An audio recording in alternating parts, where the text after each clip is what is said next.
Assalamualaikum warahmatullahi wabarakatuh.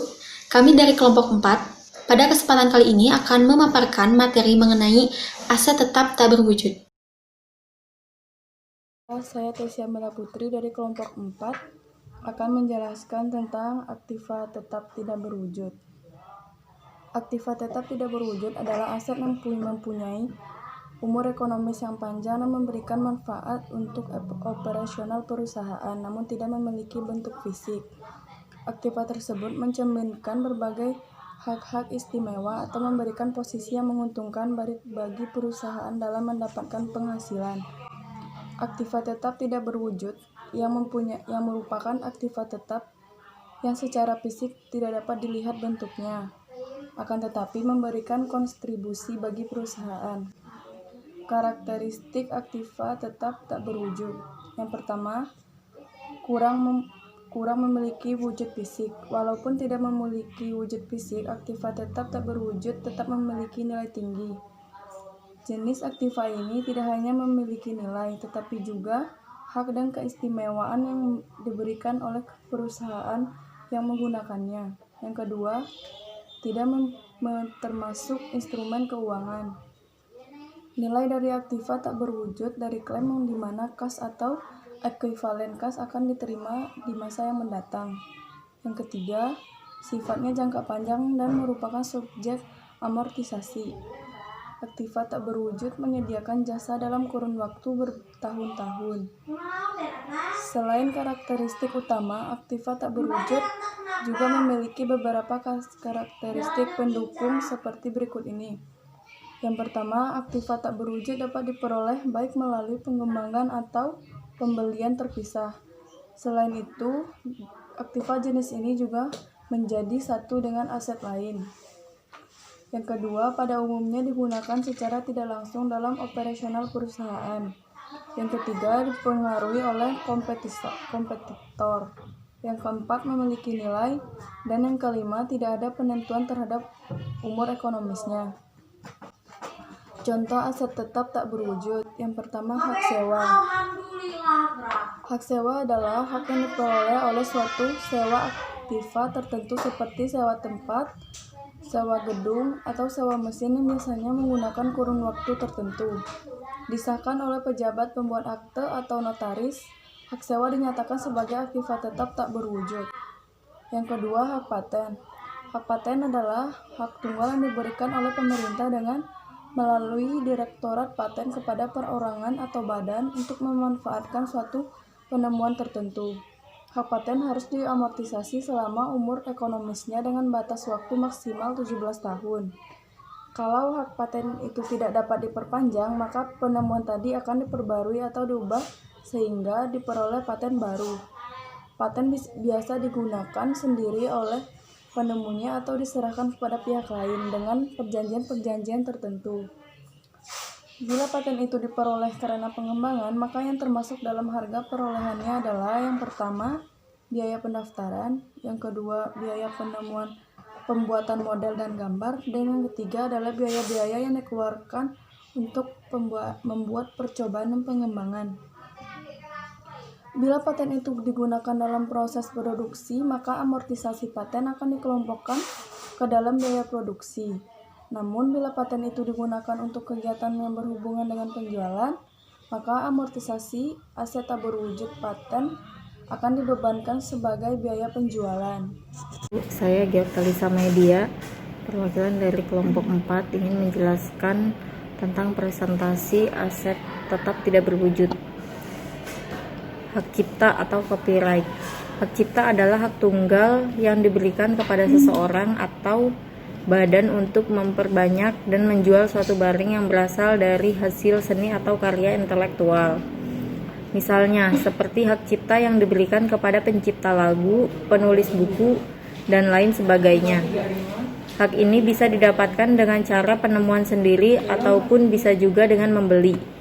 Hak cipta ini diberikan dalam jangka waktu sekitar 28 tahun, di mana terdapat kemungkinan dapat diperpanjang selama 28 tahun kedua. Merek dagang. Merek Merek dagang adalah merek yang digunakan pada barang yang diperdagangkan oleh seseorang atau beberapa orang secara bersama-sama atau badan hukum untuk membedakan barang-barang jenis lainnya. Franchise. Franchise adalah hak yang diberikan oleh suatu pihak atau disebut franchisor kepada pihak lain untuk menggunakan fasilitas yang dimiliki oleh franchisor. Pihak yang memberikan hak atau franchisor bisa badan pemerintah atau perusahaan swasta. Goodwill. Goodwill adalah suatu nilai lebih yang dimiliki oleh suatu perusahaan sebagai akibat dari adanya nama baik, manajer yang baik, letak strategis, dan lain sebagainya. Goodwill ini tidak bisa diidentifikasi secara spesifik. Apabila dilihat dari segi akuntansi, goodwill merupakan suatu kemampuan dari perusahaan untuk menghasilkan laba di atas laba normal dari perusahaan dalam industri yang sama. Metode dan pencatatan amortisasi aset tak berwujud. Amortisasi adalah suatu penurunan atau pengurangan nilai suatu aktiva tidak berwujud secara bertahap dalam rentang jangka waktu tertentu di setiap periode akuntansi. Pengurangan nilai aktiva tak berwujud ini dilakukan dengan cara mendebit akun beban amortisasi dan mengkredit akun aktiva tak berwujud. Saya Yusinukal Aini. Kali ini saya akan membahas tentang amortisasi. Baik, di sini sudah terdapat tabel. Di dalam tabel ini terdapat kelompok serta masa manfaat dan tarif amortisasi baik garis lurus ataupun menggunakan sistem. Bagi perusahaan-perusahaan yang akan melakukan amortisasi harus berpedoman pada tabel ini. Karena apa? Karena tabel ini sudah sesuai dengan pedoman standar akuntansi. Baik, kali ini kita memasuki materi mengenai metode garis lurus. Metode penyusutan garis lurus merupakan suatu metode pengalokasian pembebanan biaya, di mana jumlah biaya yang dialokasikan setiap tahunnya adalah sama. Dengan kata lain, untuk metode garis lurus, nilai biaya penyusutannya konstan setiap tahunnya, dari tahun perolehan sampai dengan tahun akhir manfaatnya. Di sini ada contoh kasus mengenai amortisasi menggunakan metode garis lurus. Contoh, perusahaan Anda membeli lisensi IKEA untuk memproduksi furniture rumah dengan masa manfaat selama 4 tahun sebesar 100 juta. Maka perhitungan amortisasi per tahunnya ada seperti berikut.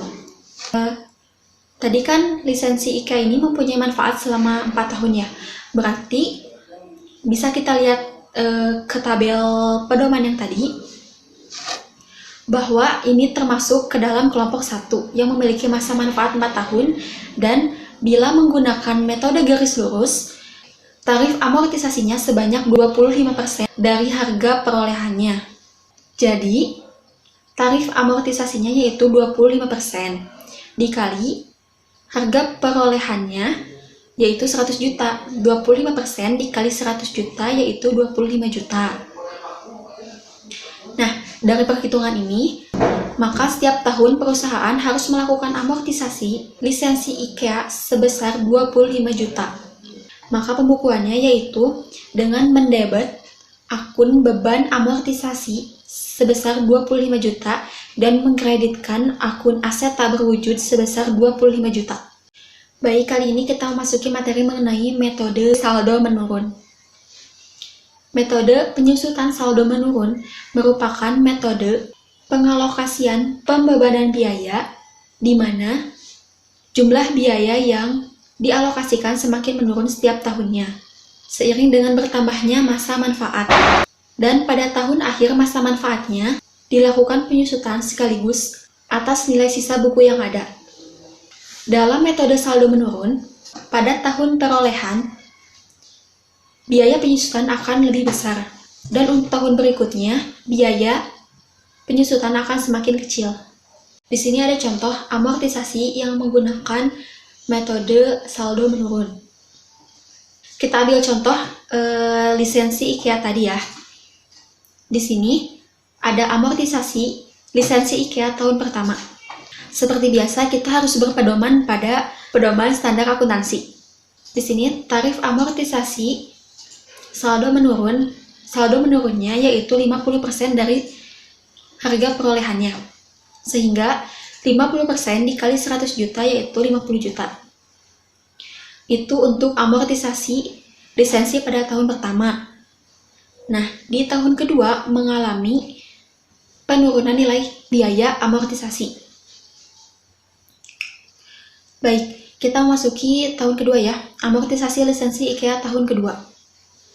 50% dikali 100 juta dikurangi amortisasi pertama, amortisasi di tahun pertama, yaitu 50 juta. Dan bisa kita dapatkan biaya amortisasi pada tahun kedua yaitu 25 juta. Yang ketiga ada amortisasi lisensi IKEA tahun ketiga. Di sini ada 50% dikali biaya amortisasi pertama dikurangi biaya amortisasi kedua, yaitu 50 juta dikurangi 25 juta. Hasilnya adalah sebesar 12.500.000. Jadi amortisasi lisensi IKEA tahun ketiga yaitu 12.500.000. Selanjutnya ada amortisasi lisensi IKEA pada tahun keempat. Pada tahun keempat yaitu masa akhir manfaat dari lisensi IKEA ini. Maka pembukuannya dengan cara mendebet sisa nilai dalam akun beban amortisasi dan mengkreditkan akun aset tak berwujud atau akun lisensi. Dari perhitungan yang tadi sudah kita bahas, maka sisa lisensi yang harus dilakukan adalah sebesar 12.500.000. Demikian yang dapat kami sampaikan, kurang lebihnya kami memohon maaf. Terima kasih atas perhatiannya. Wassalamualaikum warahmatullahi wabarakatuh.